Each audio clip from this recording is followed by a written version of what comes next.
side of the car was he on? Your side? You know? You couldn't tell? I wasn't looking, yeah. Okay.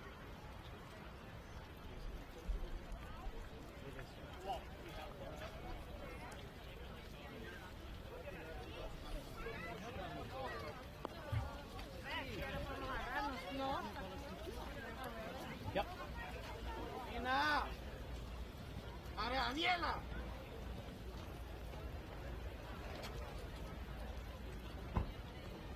Yo quiero llamar.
Ladies and gentlemen, please rise and remain standing for the presentation of the colors by the United States Armed Forces Color Guard and the national anthem as performed by the United States Army Band, Pershing's Own, and the United States Army Chorus under the direction of Colonel Andrew Esch.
Ladies and gentlemen, the President of the United States, Donald J. Trump, and the First Lady of the United States, Melania Trump.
Hello, America. Hello.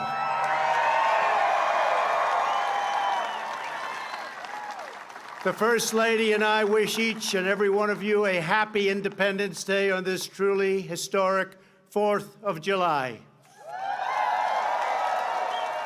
Today we come together as one nation with this very special salute to America. We celebrate our history, our people, and the heroes who proudly defend our flag, the brave men and women of the United States military. We are pleased to have with us Vice President Mike Pence and his wonderful wife, Karen. We're also joined by many hardworking members of Congress, Acting Secretary of Defense Mark Esper, and many other members of my cabinet, and also the Chairman of the Joint Chiefs of Staff, General Joe Dunford. Thank you. Thank you. Thank you. Lieutenant General Daniel Hawkinson of the National Guard, and distinguished leaders representing each branch of the United States Armed Forces, the Army, Navy, Air Force, Coast Guard, Marines, and very soon, the Space Force.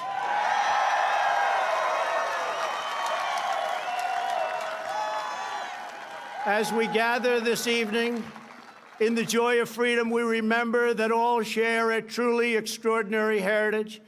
Together, we are part of one of the greatest stories ever told, the story of America.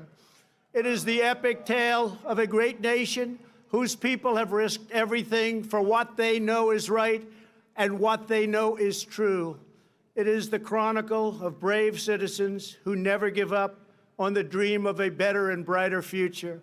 And it is the saga of 13 separate colonies that united to form the most just and virtuous republic ever conceived.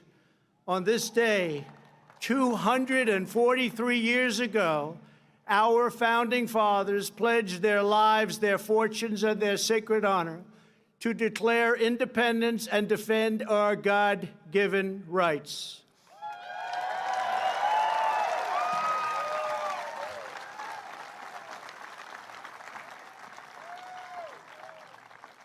Thomas Jefferson wrote the words that forever changed the course of humanity.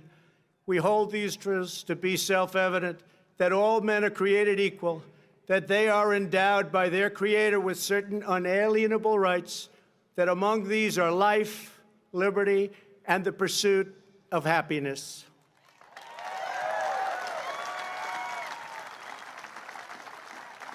With a single sheet of parchment and 56 signatures, America began the greatest political journey in human history. But on that day, the patriots who would determine the ultimate success of the struggle were 100 miles away in New York. There, the Continental Army prepared to make its stand, commanded by the beloved General George Washington.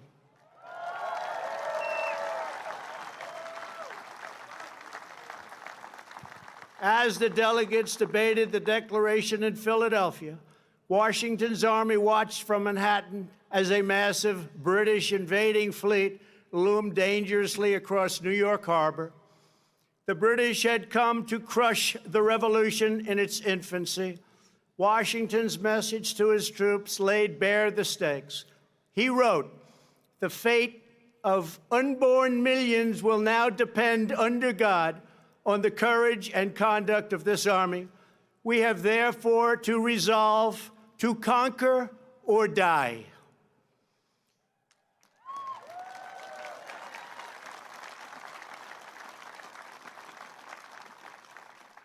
Days later, General Washington ordered the Declaration read aloud to the troops. The assembled soldiers just joined an excited crowd running down Broadway. They toppled a statue of King George and melted it into bullets for battle. The faraway king would soon learn a timeless lesson about the people of this majestic land. Americans love our freedom, and no one will ever take it away from us.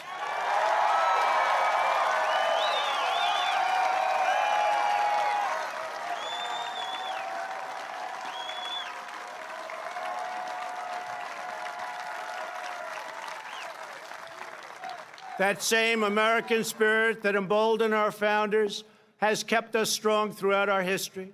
To this day, that spirit runs through the veins of every American patriot. It lives on in each and every one of you here today. It is the spirit, daring and defiance, excellence and adventure, courage and confidence, loyalty and love that built this country into the most exceptional nation in the history of the world. And our nation is stronger today than it ever was before. It is its strongest now.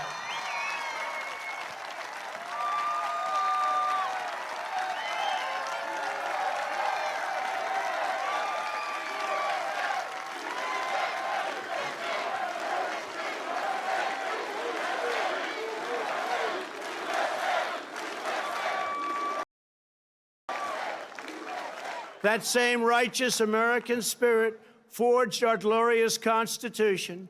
That rugged American character led the legendary explorers Lewis and Clark on their perilous expedition across an untamed continent. It drove others to journey west and stake out their claim on the wild frontier. Devotion to our founding ideals led American patriots to abolish the evil of slavery, secure civil rights, and expand the blessings of liberty to all Americans.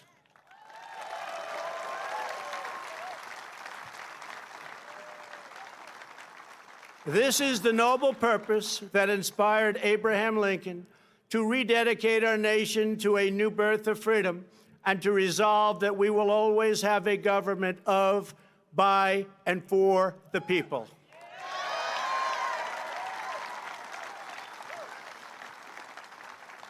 Our quest for greatness unleashed a culture of discovery that led Thomas Edison to imagine his light bulb, Alexander Graham Bell to create the telephone, the Wright brothers to look to the sky and see the next great frontier. For Americans, nothing is impossible.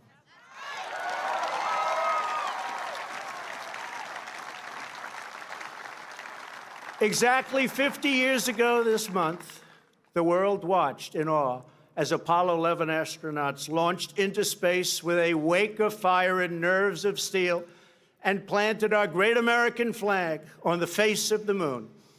Half a century later, we are thrilled to have here tonight the famed NASA flight director who led mission control during that historic endeavor, the renowned Gene Kranz.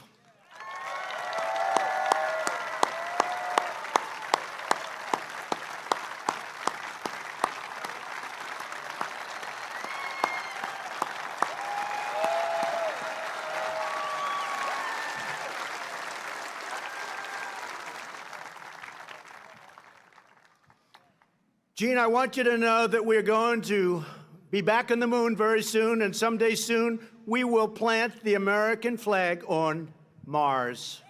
It's happening, Gene. It's happening. Our nation's creativity and genius lit up the lights of Broadway and the sound stages of Hollywood. It filled the concert halls and airwaves around the world with the sound of jazz, opera, country, rock and roll, and rhythm and blues. It gave birth to the musical, the motion picture, the Western, the World Series, the Super Bowl, the skyscraper, the suspension bridge, the assembly line, and the mighty American automobile. It led our citizens to push the bounds of medicine and science to save the lives of millions. Here with us this evening is Dr. Emanuel Freireich. When Emanuel began his work, 99% of children with leukemia died. Thanks largely to Dr. Freireich's breakthrough treatments, currently 90% of those with the most common childhood leukemias survive. Doctor, you are a great American hero. Thank you.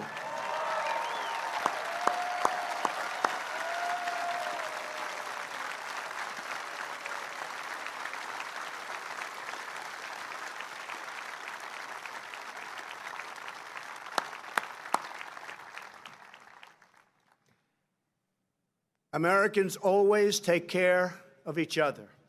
That love and unity held together the first pilgrims. It forged communities on the Great Plains. It inspired Clara Barton to found the Red Cross, and it keeps our nation thriving today. Here tonight, from the Florida Panhandle, is Tina Belcher. Her selfless generosity over 3 decades has made her known to all as Mrs. Angel.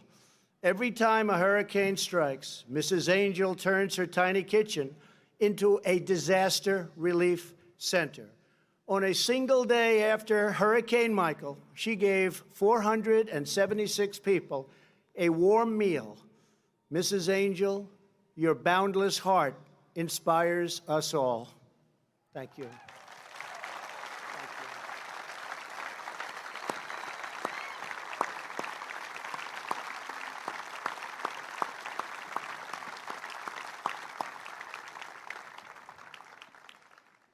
Thank you very much. From our earliest days, Americans of faith have uplifted our nation. This evening, we are joined by Sister Deirdre Byrne. Sister Byrne is a retired Army surgeon who served for nearly 30 years. On September 11, 2001, the sister raced to Ground Zero. Through smoke and debris, she administered first aid and comfort to all. Today, Sister Byrne runs a medical clinic serving the poor in our nation's capital. Sister, thank you for your lifetime of service. Thank you.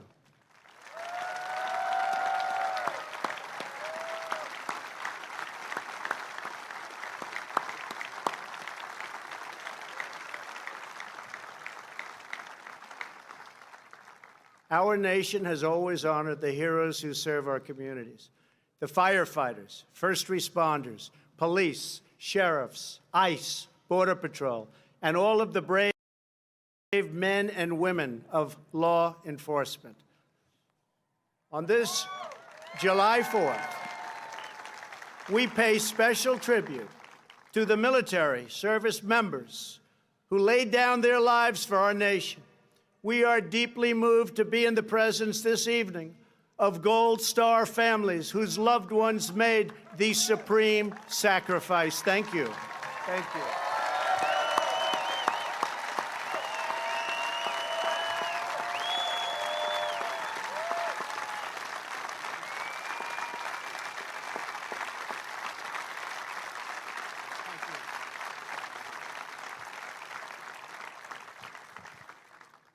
Thank you very much. Throughout our history, our country has been made ever greater by citizens who risked it all for equality and for justice. 100 years ago this summer, the women's suffrage movement led Congress to pass the constitutional amendment giving women the right to vote.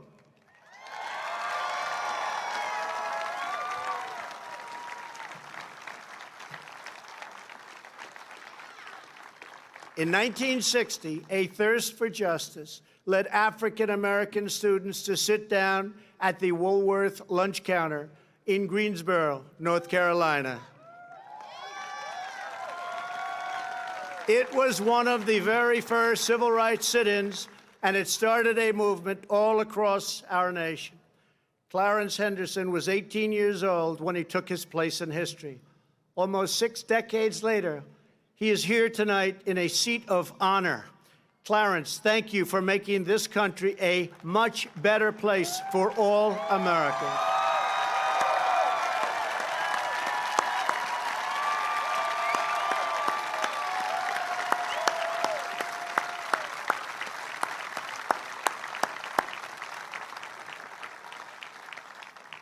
In 1963, Reverend Martin Luther King Jr. stood here on these very steps and called on our nation to live out the true meaning of its creed and let freedom ring for every citizen all across our land. America's fearless resolve has inspired heroes who defined our national character, from George Washington, John Adams, and Betsy Ross to Douglas, Frederick Douglass.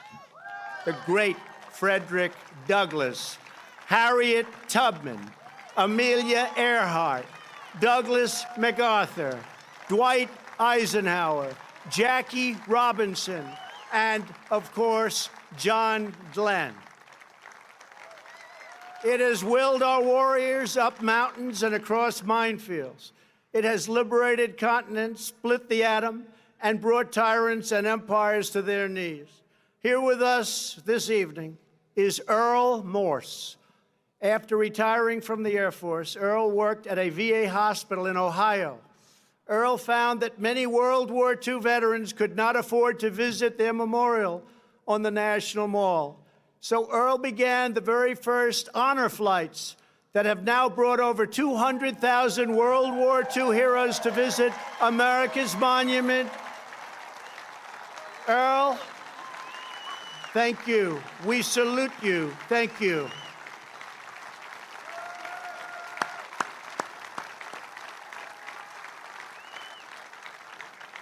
Thank you. Thank you, Earl. Thank you. Our warriors from a hallowed roll call of American patriots running all the way back to the first souls who fought and won American independence. Today, just as it did 243 years ago, the future of American freedom rests on the shoulders of men and women willing to defend it. We are proudly joined tonight by heroes from each branch of the U.S. Armed Forces, including 3 recipients of the Congressional Medal of Honor. Thank you.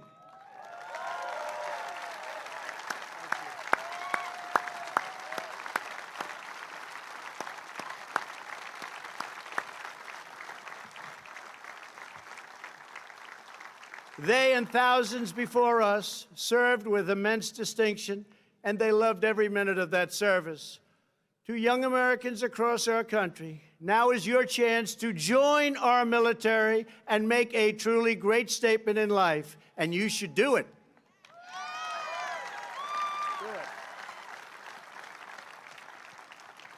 We will now begin our celebration of the United States Armed Forces, honoring each branch's unique culture, rich history, service song, and distinct legacy. I invite Acting Secretary, please, Mark Esper, Secretary of Defense, and Chairman Dunford, head of the Joint Chiefs of Staff, please join me.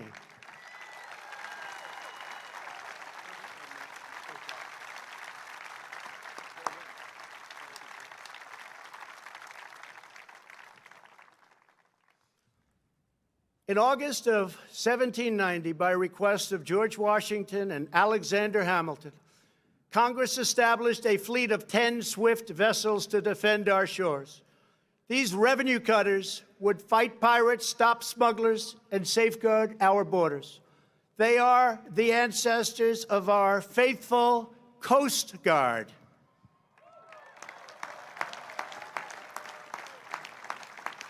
When our ships were seized and sailors kidnapped by foreign powers in 1812, it was a revenue cutter, the swift schooner Thomas Jefferson, that swept in to capture the first British vessel of the war. In 1897, when 265 whalers were trapped in ice and the ice fields of Alaska were closing up, courageous officers trekked 1,500 miles through the frozen frontier to rescue those starving men from certain death. In 1942, the Coast Guard manned landing craft for invasions in the Pacific when the enemy attacked U.S. Marines from the shores of Guadalcanal. Coast Guard Signalman First Class Douglas Munro used his own boat to shield his comrades from pounding gunfire. Munro gave his life. Hundreds of Marines were saved.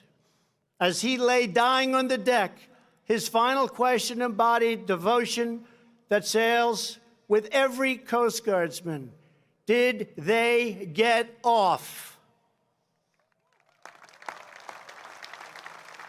On D-Day, the Coast Guard's famous Matchbox fleet served valiantly through every hour of the greatest amphibious invasion in the history of our country.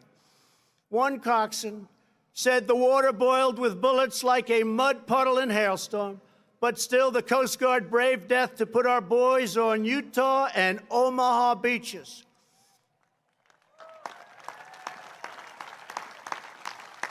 Every Coast Guardsman is trusted to put service before all. Coasties plunge from helicopters and barrel through pouring rain and crashing waves to save American lives. They secure our borders from drug runners and terrorists in rough seas, at high speeds. Their sharpshooters take out smugglers' engines with a single shot. They never miss. When the red racing stripes of a Coast Guard vessel break the horizon, when their chopper blades pierce the sky, those in distress know that the help is on their way, and our enemies know their time has come.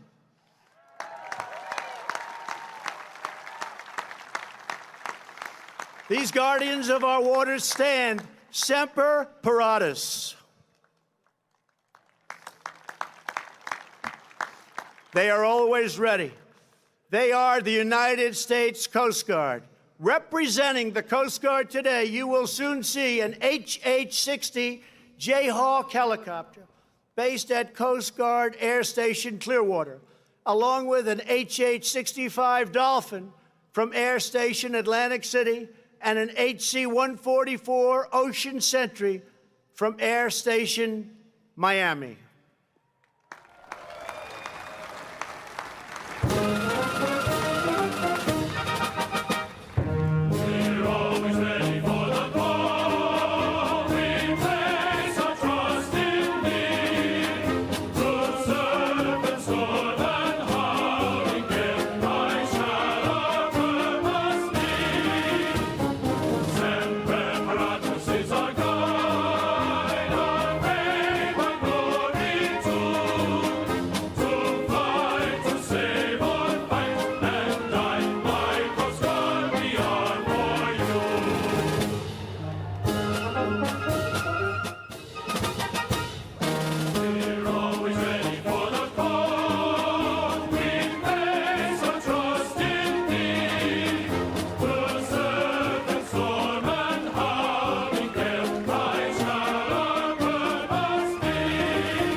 Thank you. Thank you to the Coast Guard. On a cold December morning in 1903, a miracle occurred over the dunes of Kitty Hawk, North Carolina, when two bicycle makers from Ohio defied gravity with a 12-horsepower engine, wings made of cotton, and just a few dollars in their pockets. Just 6 years later, America was training its first pilots to take these magnificent machines up and over the field of battle. In World War I, our flyboys rushed the skies of Europe, and aces like Eddie Rickenbacker filled hearts and headlines with tales of daring duels in the clouds. General Billy Mitchell saw the promise of this technology and risked court-martial in his quest for an independent Air Force. He was proven right when empires across the oceans tried to carve up the world for themselves, and America stood in the way. We wouldn't let it happen.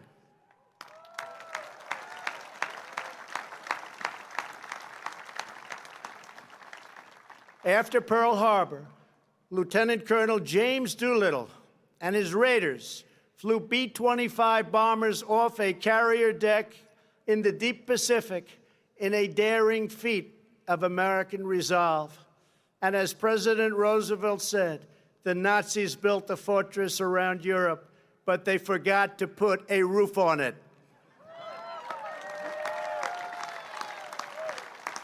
So we crushed them all from the air. 177 Liberator bombers flew dangerously low through broad daylight without fighter protection to cripple the Nazi war machine at Ploiesti. More than 300 airmen gave their lives to destroy the enemy oil refineries, and 5 pilots were awarded the Congressional Medal of Honor for their actions in that single raid. It was Airman Chuck Yeager who first broke the sound barrier. It was airmen like Gus Grissom and Buzz Aldrin who traded their Sabre jets for rockets to the stars. And it is our incredible airmen today who wield the most powerful weapon systems on the planet Earth. For over 65 years, no enemy air force has managed to kill a single American soldier because the skies belong to the United States of America.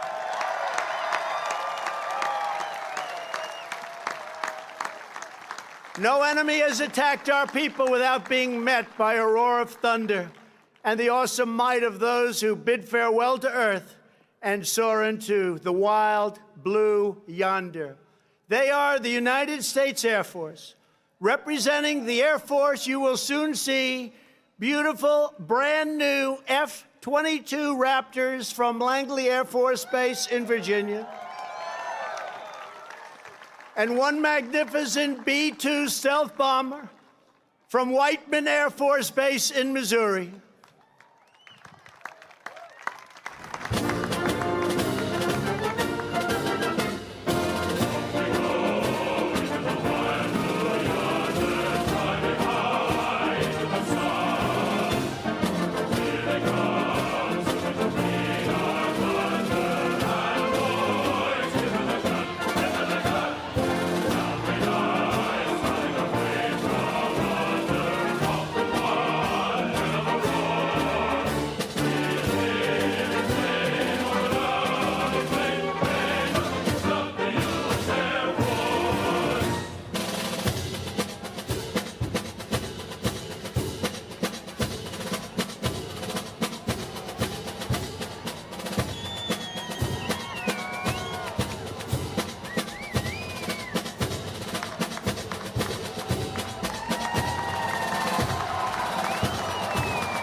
What a great country.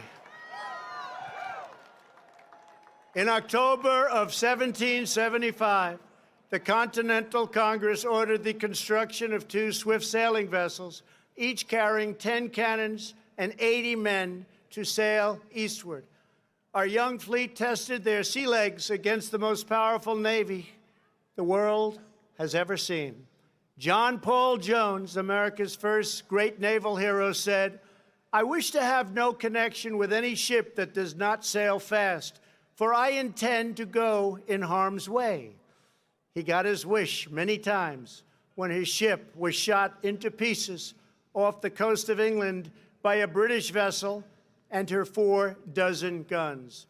When demanded to surrender, Jones very famously declared, "I have not yet begun to fight."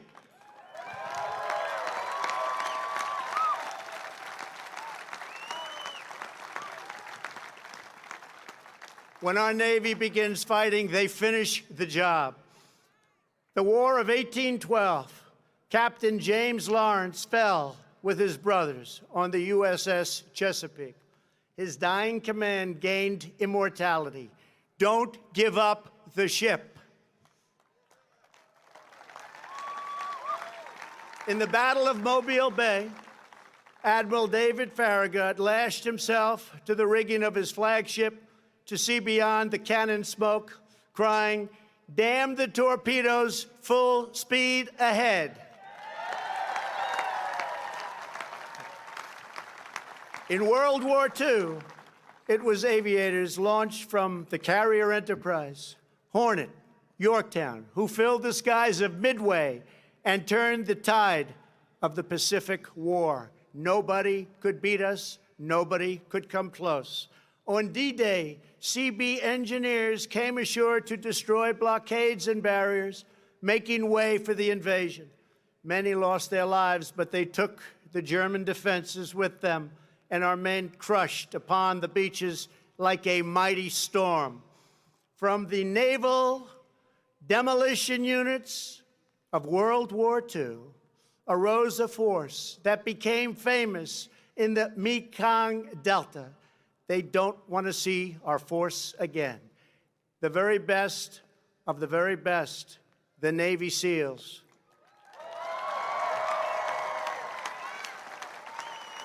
It was the SEALs who delivered vengeance on the terrorists who planned the September 11th attack on our homeland. It was the SEALs who stand ready to bring righteous retribution in mountain, jungle, desert to those who do us harm. America's sailors are not born. They are forged by the sea. Their traditions are rich with the salt and blood of 3 centuries. When Old Glory crests the waves of foreign shores, every friend and every foe knows that justice sails those waters. It sails with the United States Navy.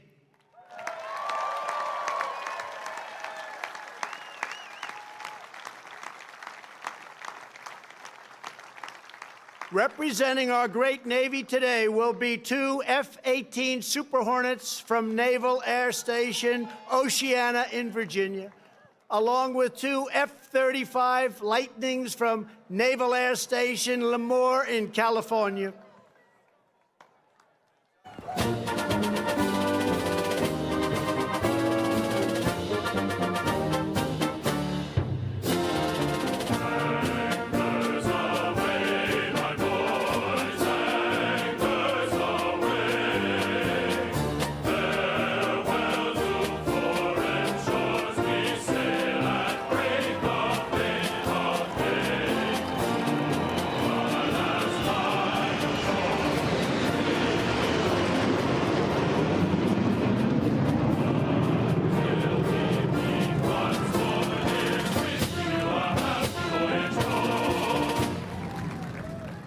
So great. In November of 1775, the Continental Congress created 2 battalions of a new kind of warrior, one who kept and would protect our ships and sailors and be at home, both ashore and in the mast, with musket in hand. Their versatility was proven in the War of Independence when 234 Continental Marines conducted their first amphibious raid, capturing the British supply of gunpowder and cannons at Fort Nassau. Ever since, Marines have fought in every American war. Their legend has grown and grown and grown with each passing year. It was the Marines who won America's first overseas battle, vanquishing Barbary pirates on the shores of Tripoli. Their high, stiff collar, which shielded them from the pirate's sword, earned them the immortal name Leatherneck.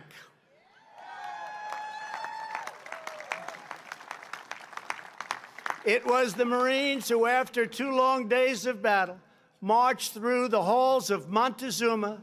It was the Marines who took heavy casualties to kick the Kaiser's troops out of Belleau Wood in World War I, earning the title Devil Dogs. And it was the Marines who raised the flag on the black sands of Iwo Jima.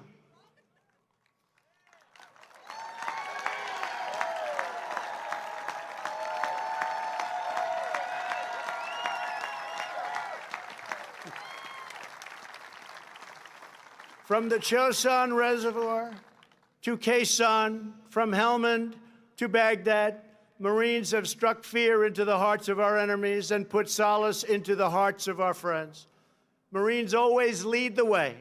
After the 1983 Marine barracks bombing in Beirut, which claimed the lives of 241 great U.S. servicemen, Marine Sergeant Jeffrey Nashton lay in bandages, so badly wounded, barely alive.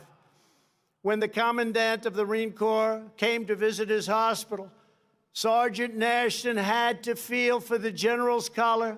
He wanted to feel his 4 stars. He could not see and he could not speak. He signaled for pen and paper, and with shaking hand he wrote 2 words, Semper Fi.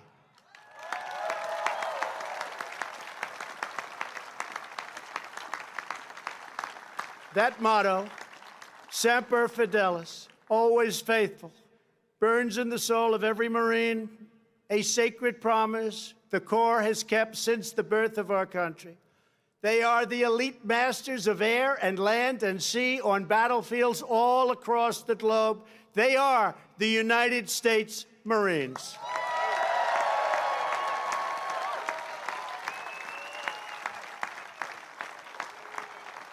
Representing the Marine Corps today will be a brand new VH-92, soon to serve as Marine One,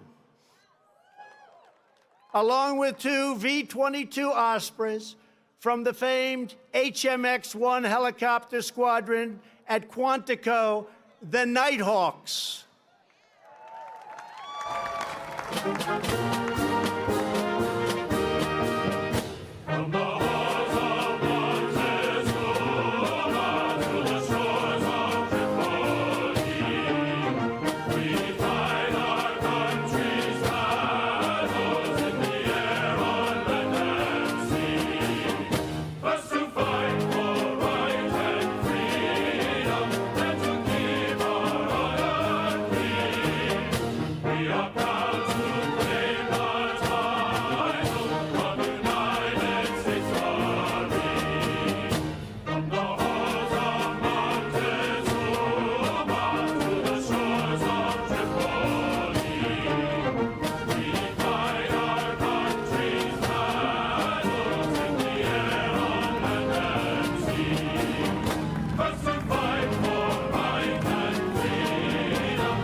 In June of 1775, the Continental Congress created a unified army out of the revolutionary forces encamped around Boston and New York, and named after the great George Washington, Commander-in-Chief. The Continental Army suffered a bitter winter of Valley Forge, found glory across the waters of the Delaware, and seized victory from Cornwallis of Yorktown. Our Army manned the airport. It ran the ramparts. It took over the airports. It did everything it had to do. And at Fort McHenry, under the rocket's red glare, it had nothing but victory. And when dawn came, their star-spangled banner waved defiant. At Shiloh, Antietam, and Gettysburg, our soldiers gave the last full measure of devotion for the true unity of our nation and the freedom of all Americans. In the trenches of World War I, an Army sergeant named Alvin York faced an inferno of enemy fire and refused to retreat. He said, "I won't leave, I won't stop." He shot his rifle 18 times, killing 18 of the enemy. When they fixed bayonets and charged, he killed 7 more. The entire German machine gun battalion surrendered because of one man, Alvin York. A generation later, the Army returned to Europe and embarked upon a great crusade. With knives and rifles in hand, the Rangers scaled the cliffs of Normandy. The 101st Airborne leapt into the danger from above, illuminated only by enemy flares, explosions, and burning aircraft. They threw back the Nazi Empire with lightning of their own from the turrets of Sherman tanks and the barrels of the M1 rifle. In the darkness of the Battle of the Bulge, with Nazis on every side, one soldier is reported to have said, "They've got us surrounded again, the poor bastards."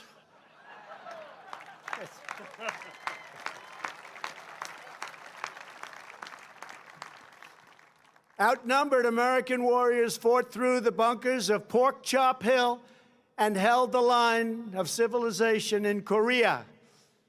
In the elephant grass of Vietnam, the 1st Cavalry made its stand amid a forest consumed in flame with enemies at every single turn. The Army brought America's righteous fury down to al-Qaeda in Afghanistan and cleared the bloodthirsty killers from their caves. They liberated Fallujah and Mosul and helped liberate and obliterate the ISIS caliphate just recently in Syria, 100% gone. Through centuries, our soldiers have always pointed toward home, proclaiming, "This we'll defend." They live by the creed of Douglas MacArthur: "In war, there is no substitute for victory." They are the greatest soldiers on earth.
Nearly 250 years ago, a volunteer army of farmers and shopkeepers, blacksmiths, merchants, and militiamen risked life and limb to secure American liberty and self-government.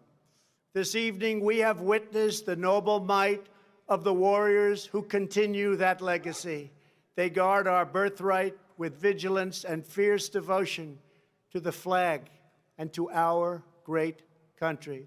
Now we must go forward as a nation with that same unity of purpose. As long as we stay true to our cause, as long as we remember our great history, as long as we never, ever stop fighting for a better future, then there will be nothing that America cannot do.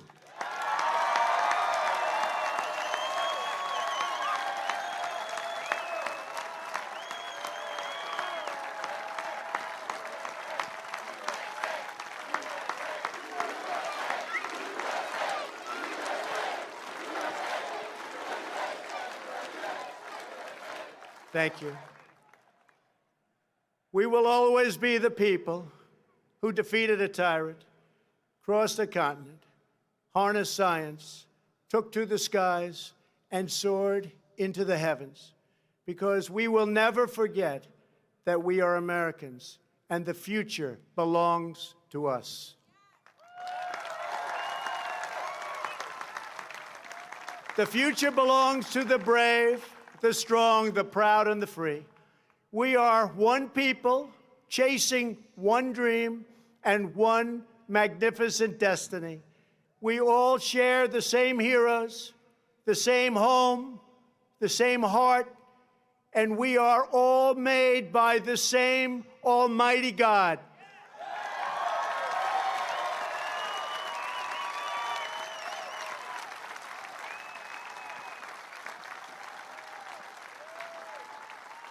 From the banks of the Chesapeake to the cliffs of California, from the humming shores of the Great Lakes to the sand dunes of the Carolinas, from the fields of the heartland to the Everglades of Florida, the spirit of American independence will never fade, never fail, but will reign forever and ever and ever. So once more, to every citizen throughout our land, have a glorious Independence Day. Have a great 4th of July.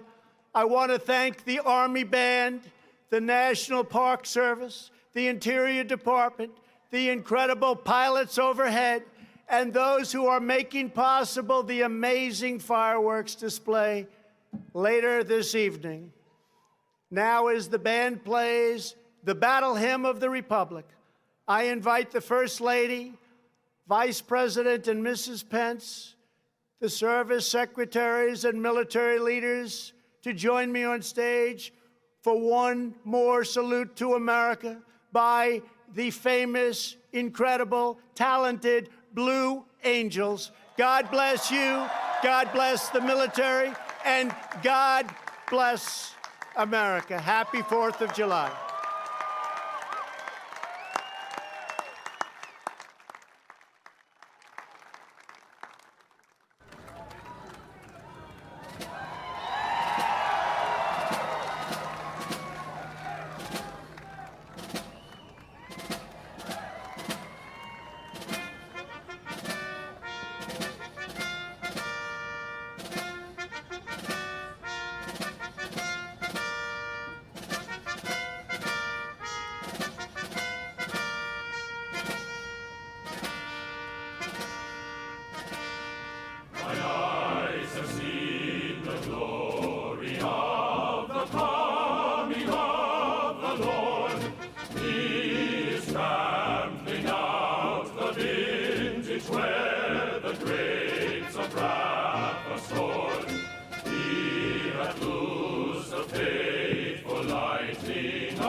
transfigures you and me.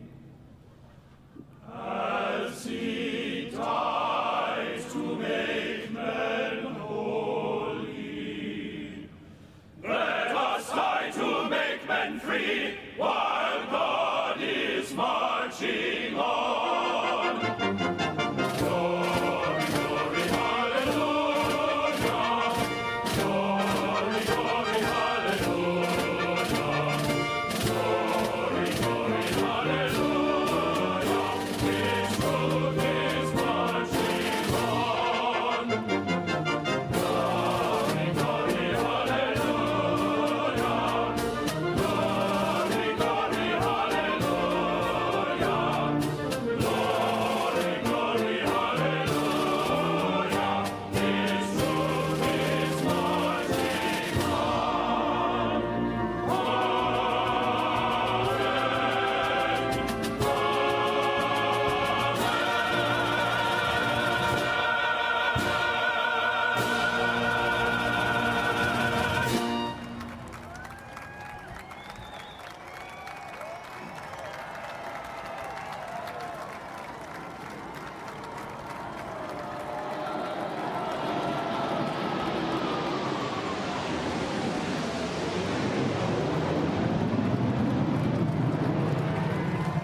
If tomorrow all the things were gone I'd worked for all my life, and I had to start again with just my children and my wife, I thank my lucky stars to be living here today, 'cause the flag still stands for freedom and they can't take that away. And I'm proud to be an American, where at least I know I'm free. And I won't forget the ones who died, who gave that right to me. And I gladly stand up next to you and defend her still today. 'Cause there ain't no doubt I love this land. God bless the USA.